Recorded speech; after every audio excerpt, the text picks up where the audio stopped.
The weight of unpaid rent pressed heavily on my shoulders. Days turned into weeks, and the notices from my landlord became more aggressive. I had done everything I could, cut back on meals, worked extra hours, and even borrowed from friends, but it was never enough. The final deadline arrived, and I had nothing left to give. I stood outside my apartment, staring at the eviction notice taped to my door. My stomach twisted in knots as I swallowed my pride and went to speak with my landlord. He was a middle-aged man, strict but not unkind. I had pleaded with him before, but this time his patience had run out. "You have until the end of the week," he said, his voice firm but not cruel. "I can't let you stay here for free." I nodded, ashamed. What else could I do? I turned to leave when I noticed someone watching us from a few feet away. He leaned casually against a sleek black car, arms crossed, a smirk playing on his lips. I recognized him immediately, his son. I had seen him a few times before, though he rarely visited. Unlike his father, he carried himself with effortless charm, his designer clothes and expensive watch speaking of a life far removed from financial struggles. He was used to getting what he wanted. "Can't pay rent?" he asked, stepping forward. His voice was smooth, amused, but not unkind. I hesitated before nodding. There was no point in denying it.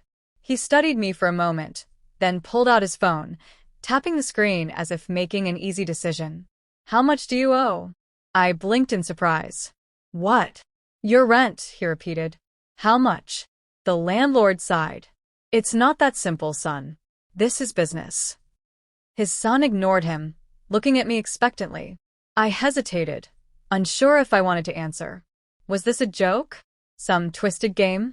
But the reality of my situation outweighed my pride. 3 months' worth, I muttered. He nodded, then turned to his father. "I'll cover it." I stared at him in disbelief, and even his father looked surprised. "That's not necessary," the landlord started, but his son cut him off. "I insist," he said, flashing me a confident smile. "Consider it a good deed." Something about the way he said it made me uneasy. There was no such thing as a free favor. But at that moment, all I could feel was relief. I wouldn't be homeless. Not yet. "Thank you," I said, my voice quiet but sincere. He shrugged. "No big deal." But the way he looked at me said otherwise. As I walked back to my apartment, I couldn't shake the feeling that I had just made a deal I didn't fully understand. The next few days felt surreal. My rent was paid, and for the first time in months, I could breathe. But the relief came with an unspoken debt.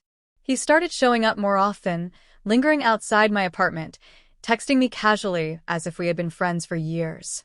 At first, I thought it was just kindness, but soon, his intentions became clear. He invited me out to dinner, his tone making it seem more like a statement than a request. I hesitated, unsure, but how could I say no to the man who had saved me from eviction? So I went. The restaurant was unlike anything I was used to: dim lighting, expensive wine, waiters who barely made a sound as they moved. He ordered for me, leaning back in his chair with the confidence of someone who had done this 100 times before. "You don't have to look so tense," he said, smirking. "It's just dinner." Just dinner. But it wasn't. He was charming, smooth, knowing exactly what to say to make me laugh, to make me feel seen. For the first time in a long while, I felt wanted, and it was dangerous. The gifts started coming next. A new dress, a phone case, little things at first, but they grew bolder: a necklace, shoes, an expensive perfume I never would have bought for myself. I told him he didn't need to do all that, but he waved it off every time. "I like spoiling you," he said simply. And I wanted to believe it. He made me feel special, different, as if I wasn't just some struggling tenant anymore. He took me places I had never been, introduced me to his world of effortless wealth. His friends were just like him, confident, rich, untouchable. They welcomed me easily, laughing at my jokes, making me feel as if I belonged. But then there were moments that made me pause. The way they would exchange glances when I spoke, the inside jokes I wasn't a part of. The way they asked questions about me, not out of curiosity but amusement. One night, after another extravagant dinner, I asked him, "Why are you doing all this?" His expression didn't change, but there was something in his eyes, a flicker of something unreadable. "Because I like you," he said. Is that so hard to believe? I wanted to trust him, but deep down, a nagging voice whispered that there was more to this than he was letting on.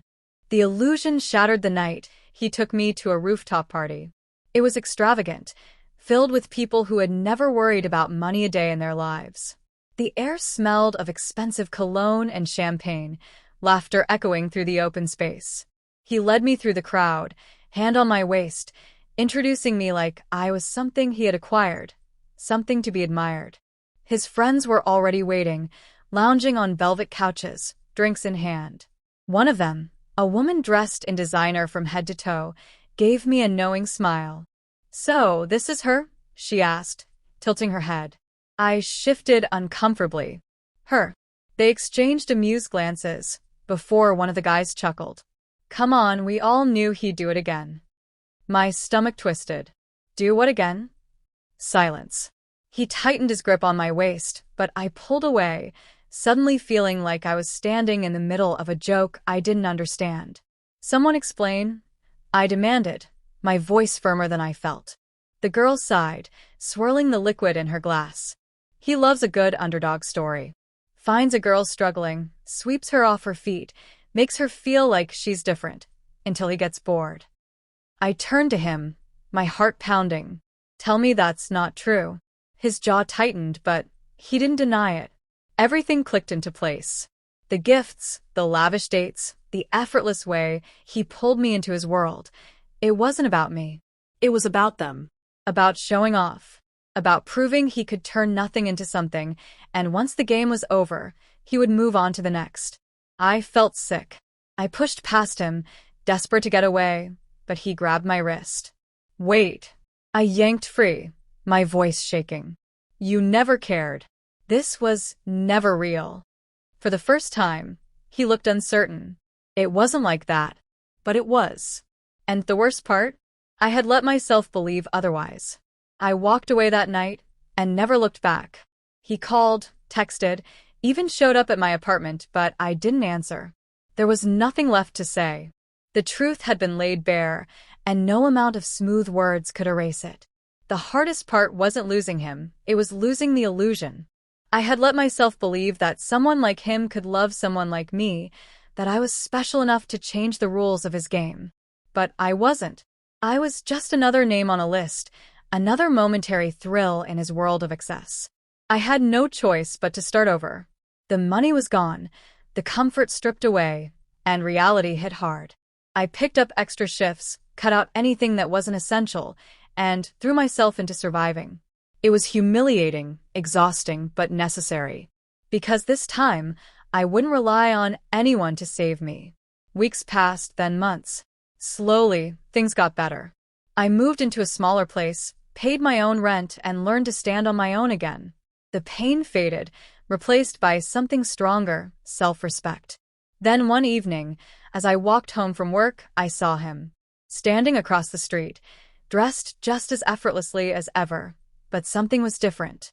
He looked unsure. Not the confident, untouchable man I once knew. I didn't stop. I didn't even acknowledge him. Because I owed him nothing. Love wasn't a performance. It wasn't something to be earned or bought. And if I ever found it again, it would be on my terms, with someone who saw me, not as a project, not as a game, but as a person.